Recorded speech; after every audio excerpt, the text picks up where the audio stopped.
Good day, folks. This is Greg Judy at Green Pastures Farm on a cold February morning, and I'm placing some bales that we actually stacked on oak post, and we stacked them end to end like this, really tight, because I knew I could get a tractor up here in the wintertime.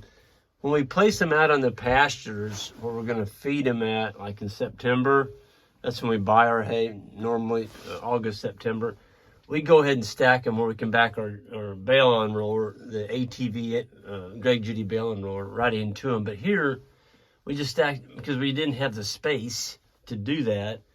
We got, I think there's about 79 or 80 bales stacked in here. Where if we'd have spaced them out on post, we might have got, 35 to 40 in here. So yeah, we stacked them end to end on oak posts. And I was going to show you, tell me what you think on the bottom of these bales, how much rot you see. If it's truly worth it to go through the trouble of stacking them on posts. And, why do we do that? I mean, we're giving, we're buying these bales. We give, $45 to $47 delivered. To the farm. That's what they were last year. I'm sure this year they'd be higher. Everything's going to be higher because fertilizer prices have skyrocketed along with everything else. But it's still, I want you to look at the bottom of these bales. Give me your idea what you think. See, we just stacked them on. I mean, those logs are only about 4 foot long. It's basically about the length we cut a mushroom for our shiitakes. There's some more right there. And these are actually elm. Those logs gave up the ghost this year, so those will be retired and put in a fungal pile. But I mean, look at the bottom of that bale. There's one little wet spot there in the middle, but I mean, it's intact. And the nettie's not rotted off. I mean, look right here. That's the bottom. There's no rot. I mean, this one looked like it was rolled up yesterday. There's just hardly any rot on the bottom of these bales. So what I'm doing is I'm getting them out of this. This is pretty, we're talking 2 to 3 inches of rain this week. And these are stacked on dirt with logs, of course. Here's some big old cedars. Well, those work really good.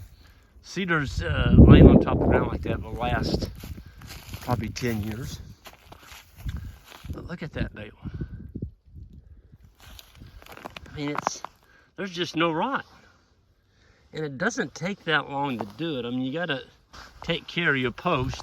When you're done with them, you don't leave them laying out here. Of course, these are laying, I just took the bales off of them. Now there's an elm. That elm post there has lasted, oh shoot, probably 7, 8 years. This one here that's kind of rotted on the left, that's a hickory.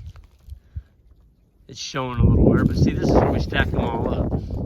There and over there on that old concrete foundation. But folks, if you're gonna buy the hay, or even if you're baling your hay and you just let it all rot, I mean, look at that. That bale's set completely off the ground. We moved a bale yesterday and there's a rabbit underneath it. There's a rabbit. He had him a home under there. That's how much room was underneath that bale. So, yeah, it's kind of a big deal when you start talking, a third of your bale is on the outside, maybe a little more than that. And if you rot the bottom off of that bale, you've lost about a third of your hay. And, it's probably 7 degrees out here this morning. I mean, it's cold.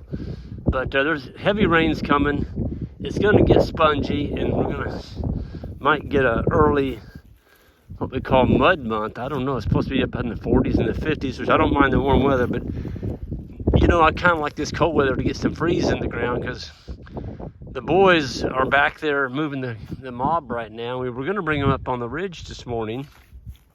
We're still grazing back there. And we've got a big bottom down there. It's about 23 acres, 23 to 28 acres. I think it's 28. It's a good stockpile. And so now the ground's got a freeze in it. Isaac and Connor and David decided, let's get them off this ridge and get them down on that bottom while we got some freeze.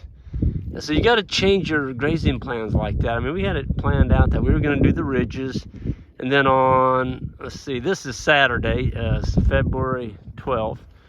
We were going to take them down in that bottom like on Wednesday. Well, it's supposed to start raining on Wednesday.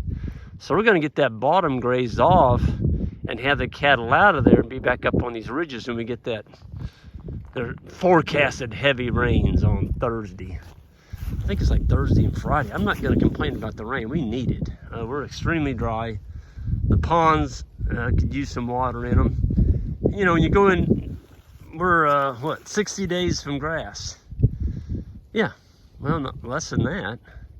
We're about 45 days from grass. So, you know, we need some rain to get this spring flush going. So you got to take the mud along with the rain.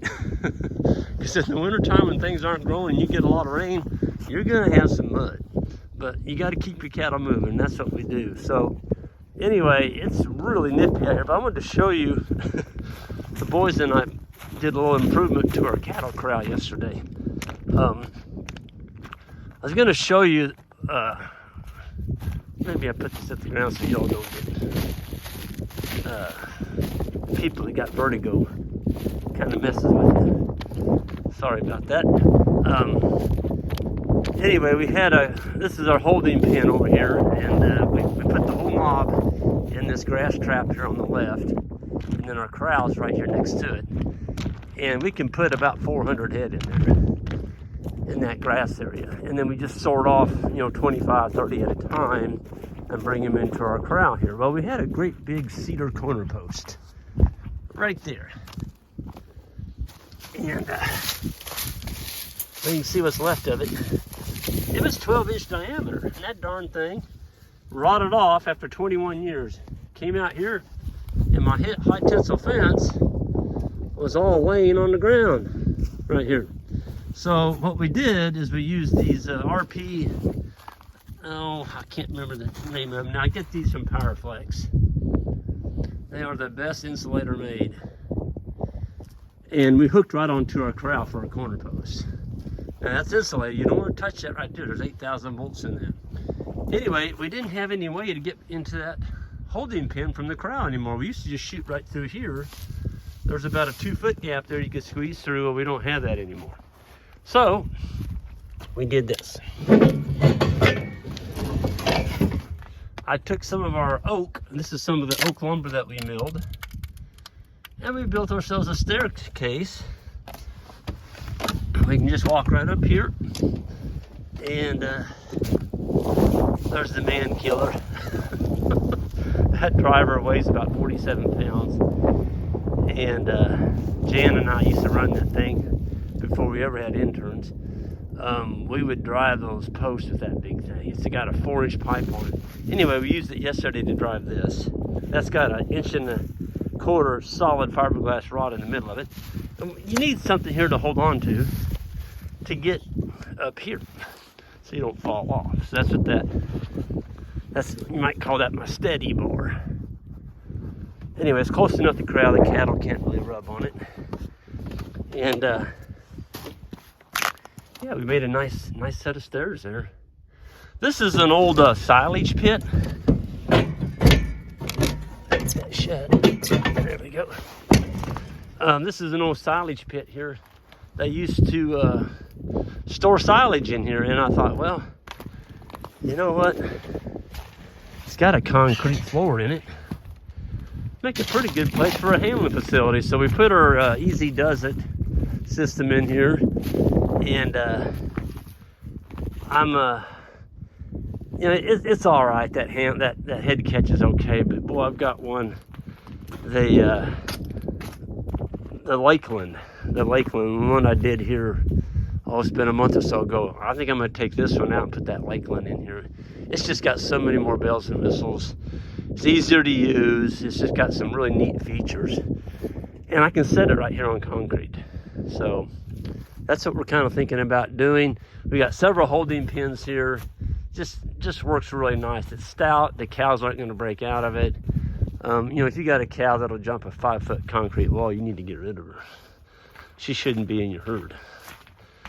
They call those hamburger nutcases. You don't need that in your life.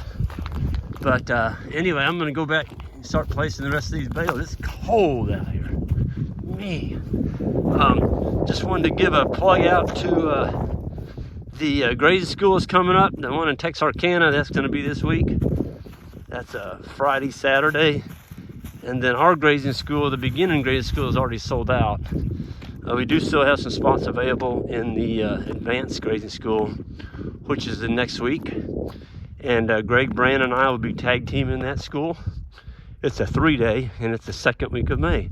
So you can go to our website, greenpasturesfarm.net, and check that dude out. And hope to see some of y'all there. Anyway, everyone have a great day, and we'll see y'all down the road, and have a good one.